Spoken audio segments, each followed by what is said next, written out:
Првото основно јавно обвинителство во Белград поднесе обвинителен акт против јутјуберот Богдан Илич, во јавноста попознат како Бака Прасе, основач и директор на Бака Прасе До, поради сомнение дека затеел данок од повеќе од 1 милион динари. За овој случај согласи обвинителството. Ви известуваме дека првото основно јавно обвинителство Белград по спроведени доказни дејствија до судот поднесе обвинителен акт против Богдан Илич поради постоење оправдан сомнеж дека извршил кривични дела, затајување на данок од член 225 став 1 од кривичниот законник на тој начин што во Белград на ден 28.6.2021 година како одговорно лице, основач и директор на Бака Прасе До, во намера целосно да избегне плаќање на данок на добивка за приватни лица, дал лажни податоци за фактите кои влијаат на утврдување на оваа врска и со тоа избегнал плаќање на данок во износ од 1.316.461 динар.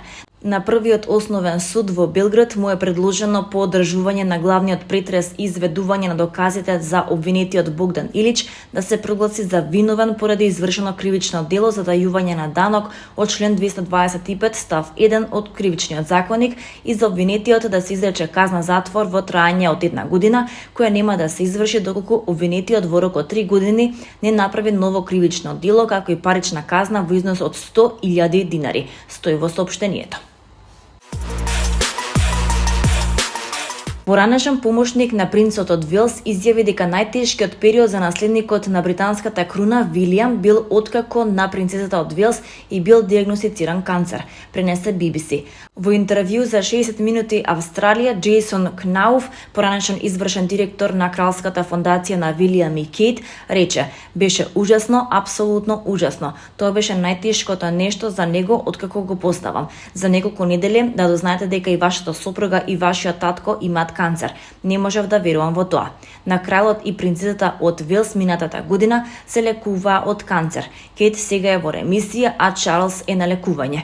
Кнауф се повлече на крајот на 2021 година.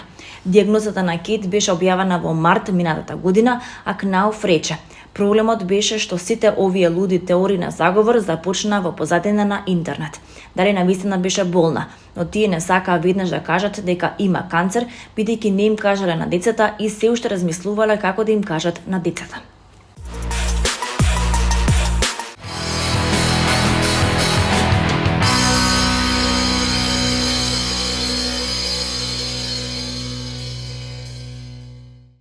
Златни плакети за најдобра карикатура и афоризам на 26-то издание на Меѓународниот фестивал на карикатура и афоризам, што се одржува во Струмица. Жирито им додели на бугарскиот карикатурист Ивајло Цветков и на афористичарот Јово Николич од Босна и Херцеговина, Република Српска.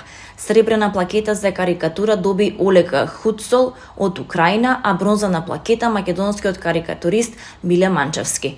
Награда од Струмичкиот карневал доби Миро Ѓоргиевски, додека дипломи добија карикатуристите Блаже Докуле и Зоран Тодоровски.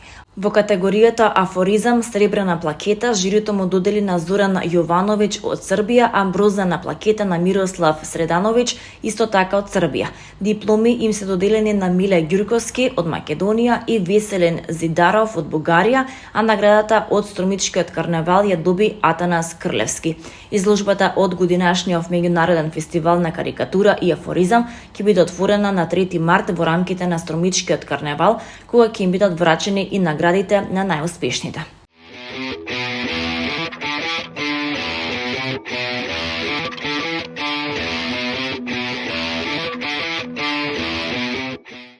Фанфари за еден пријател е насловен концертот што ќе се одржи на 17 февруари од 20 часот во Филхармонијата. Како солистка ќе настапи трубачката Селина од Австрија, а диригента маестро Јерухам Шаровски од Израел. На програмата се 2 концерта за труба и оркестар од Томази и Хајден и симфонијата број 2 од Брамс. Селина Од ја доби наградата Opus Classic во 2021 година за нејзина дебютантски албум Концерти за труба. Како прва жена во 70 годишната историја на меѓународното музичко надпреварување на арт, Од во 2018 година ја освоила првата награда во категоријата труба на 20 години.